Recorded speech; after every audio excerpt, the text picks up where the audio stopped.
Le livreur d'eau a simplement jeté un coup d'œil sur la main de la petite fille. Il a découvert que les doigts de la fille étaient cassés. Il a saisi la glace du garçon et a commencé à manger rapidement. Ensuite, il a placé le bâtonnet de la glace sur les doigts de la fille et a arraché la bande de cheveux de la fille. Il a fait une simple opération de plâtre. À ce moment-là, le père de la petite fille est arrivé. Jacques l'a persuadé d'emmener rapidement l'enfant se faire soigner. Sinon les doigts pourraient ne pas être sauvés. L'homme a suivi le conseil, a emmené l'enfant à l'hôpital pour un examen. Et le résultat était comme l'avait dit Jacques. Le médecin a déclaré que, si ce support n'avait pas été fixé à temps, la petite fille aurait peut-être perdu son petit doigt. La petite fille avait l'air choquée. Ensuite, ils sont allés faire un scanner selon les indications du médecin. À un tournant, ils ont rencontré Jacques qui venait livrer de l'eau à l'hôpital. Le père de la fille était sur le point de le remercier. Mais il a soudainement commencé à tousser violemment. Jacques a vu que quelque chose n'allait pas avec son corps. Il a directement examiné sa poitrine.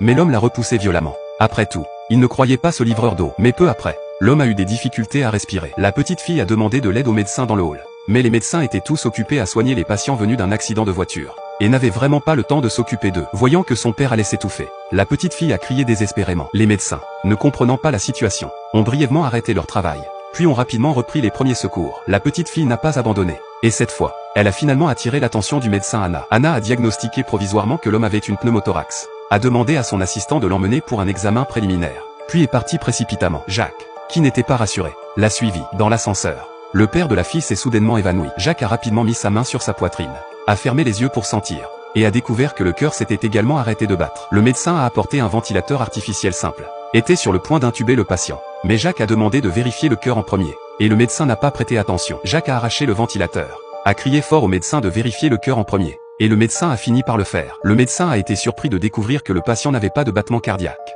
Alors Jacques a demandé à l'infirmière d'apporter un défibrillateur, et a demandé au médecin de presser la poitrine du patient. Avec l'aide de Jacques, le père de la fille a repris un battement cardiaque, mais devait être opéré immédiatement. Cependant, tous les chirurgiens principaux étaient en train d'opérer. Que faire alors?